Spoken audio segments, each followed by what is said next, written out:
may even out na yung skin tone. So, tingnan natin kung ano yung difference niya with the fresh wear. Honestly, ito I'm speaking, parang hindi siya ganun kakomportable. Ang lala ng transfer nito, grabe. Yung level ng discomfort, dun siguro nagkatalo.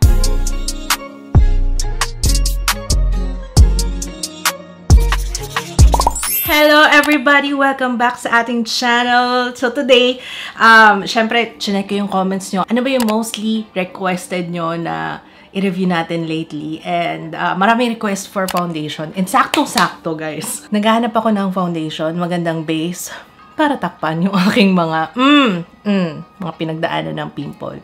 So, currently, okay na yung skin ko. Wala nang bagong pimple, no? Ay, nako ha! Nako, baka bukas pagising ko. So, we have yung L'Oreal Paris Infallible 32-Hour Matte Cover Foundation. Hindi ko pa ito natatry. Hindi ko sure kung the same sila noong una. Pero ito kasi yung may niacinamide. At ito yung requested yun. Yung merong 4% niacinamide. It's a full coverage foundation, even stone, over time. Wow. Based dito parang the more you use it, over time, may even out na yung skin tone. And meron na siyang SPF 25 PA+++.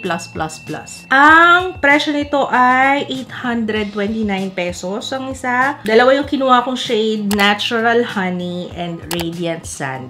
Radiant Sand ako dun sa Freshwear. And alam nyo na favorite ko talaga yung Freshwear until now. Yung pa rin ginagamit ko. So, tingnan natin kung ano yung difference niya with the Freshwear. Ganito yung itsura ng packaging, guys. Ayan, meron siyang squeeze tube. And makikita mo yung laman kasi ito ay clear. So, let's swatch. Alright. So, ito si Radiant Sand. Ayan si Radiant Sand. And ito naman si Natural Honey. Ayan. Feeling ko Radiant Sand, guys. Kaya Radiant Sand yung pinili ko kasi nag-oxidize sa akin ang L'Oreal. Yes. Pag medyo matagal na siya on my face. May mga, hindi lahat ng foundation ganun sa akin Pero etong sa L'Oreal, parang medyo nagda-darken siya pag na-oxidize. Maglalagay muna ako ng aking moisturizer. I'll be using, of course, yung aking Lux Organics Aloe Vera and Snail Soothing Gel na aking trusted moisturizer / primer. Ang ganda kasi ng effect nito, lalo na pag foundation yung ginagamit ko, guys. Nakakatulong siya sa paglapat ng foundation, okay? So, lahat ng foundation ko talagang ginagamitan ko nito and it works well sa akin. So, yeah. Hintayin lang muna natin mag-set. And papakita ko sa inyo kasi parang siyang may film pag once na set na siya sa skin. Tingnan nyo yung glow. Ayan, yun ang gusto ko dyan. And nakakatulong siya kasi syempre pag naglagay ng foundation, parang nawawala yung glow. Pero ito, alam niyo pag matagal na yung foundation sa face nyo, lumalabas pa rin yan. So parang ang healthy lang tingnan sa skin. So, ayan.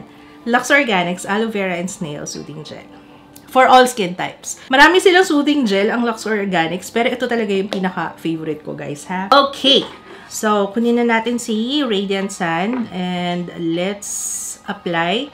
Sponge yung gagamitin ko, guys, ha? Blendy. Softy Egg ang gagamitin ko dahil ito ay matte cover and medyo thick yung consistency niya. Kaya ito yung perfect na blendy for that. Yung velvety kasi para sa mga skin tint, ganyan.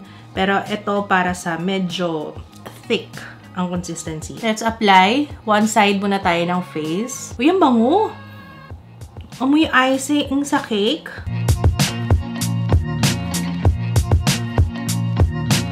Alright, so ito siya on one side, one layer. Madali siyang i-blend. Para siyang Freshwear. Oh, maganda yung finish sa skin. Pero one layer, ayan, nakikita pa rin yung aking blemish. Okay, another layer.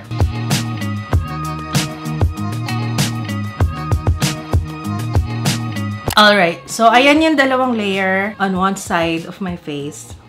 So, anong mapapansin nyo? Okay. So, definitely, nawala yung redness. Eh, napapansin nyo, nag-oxidize na siya sa face ko. Kanina parang ang puti, pero parang unti-unti na siyang nagbe-blend out sa aking skin tone. Yan, okay. Shade, Radiant Sand. Ayan. Dito, kitang-kita pa yung redness. Pero ayan pa rin yung glow, which is nice. Sa akin, sabi ko sa inyo, gusto ko yan. Yung may glow na ganyan. Alright, so apply na natin siya sa kabila.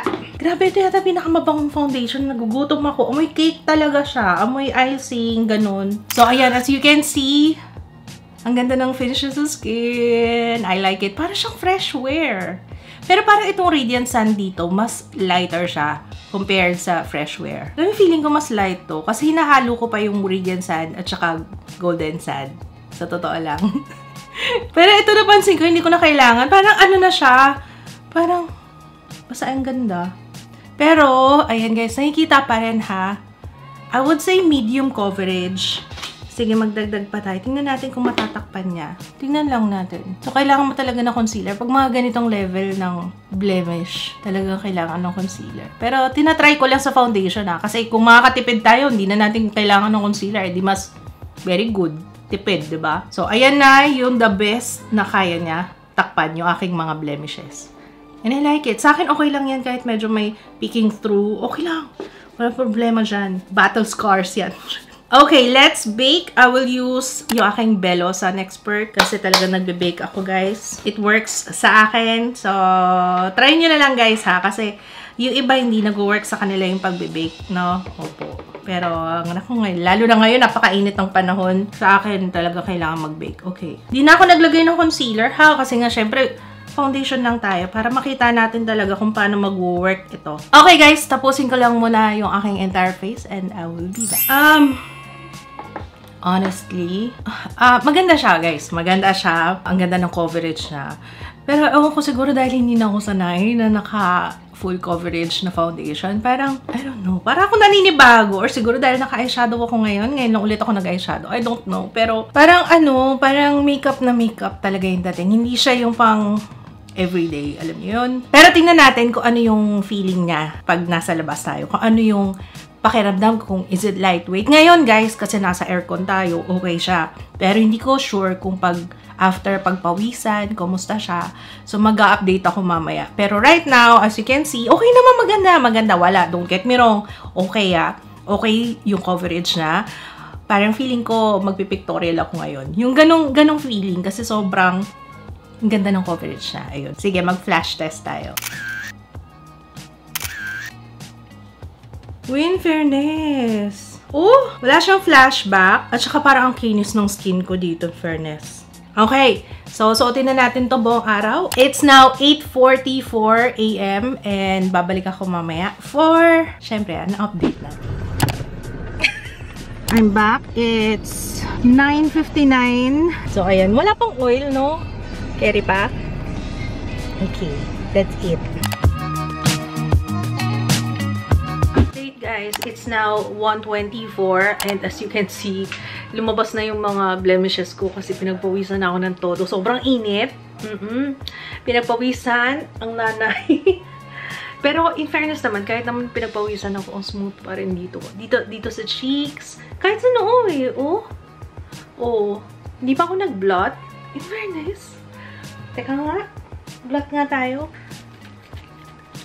So, ito na yung oil na nakuha ngayong oras na to. So, mamaya. Pero guys, ito lang talaga sa sobrang init. Kaya ayoko mag-foundation lately. Sa totoo lang. Ang init-init kasi, parang hindi siya komportable for me. Siguro kasi, ito yun guys eh. Ito talaga yun eh. Tingnan nyo, tuwing magpupunas ako ng pawis, ayan, tinago ko talaga yung tissue para mapakita ko sa inyo. At saka, ito na yung mask. Mask reveal natin. Sobrang dugyot. Sorry na. Alam niyo kung saan ako pinagpawisan ng husto. Ayan, sa ilong. Pero talaga grabe yung transfer niya. Yun lang. Yun lang siguro yung downside. Yung sobrang transfer. Okay, last and final update, guys. It's now 9:07. So, in total, 12 oras nating suot itong foundation na to. So, tingnan nyo na yung itsura. And i-compare niya yung before and after. Grabe, pati yung eyeliner ko nagkalat na. Hulas na tayo. Gusto ko na mag-shower. Okay, to be honest, mas gusto ko pa rin yung fresh wear. Pass.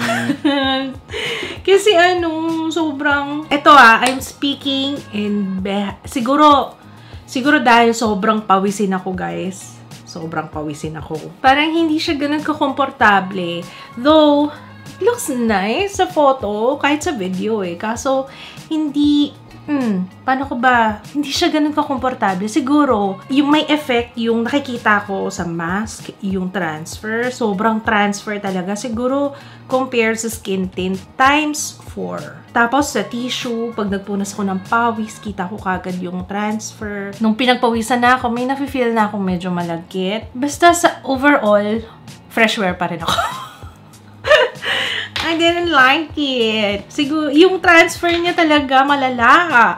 Ang lala ng transfer nito, grabe. Siguro i-mix ko siya. Alam niya, naisip ko, pwede ko siya i-mix siguro. Baka mas maging okay siya. Mix ko siya with fresh wear kasi may fresh wear pa ako dito. Para lang hindi siya masayang. Nangihinayang ako kasi mahal niya eh.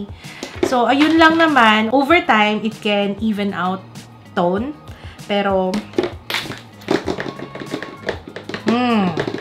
I don't know. I don't know. Exciting sana na may even out niya yung aking skin tone. Kaso, hindi siya komportable sa akin eh. So, pass. Okay. Yun na lang. Let's leave it at that. Kayong bahala. Siguro, pag dumating yung time na hindi na natin kailangan mag-face mask, yun.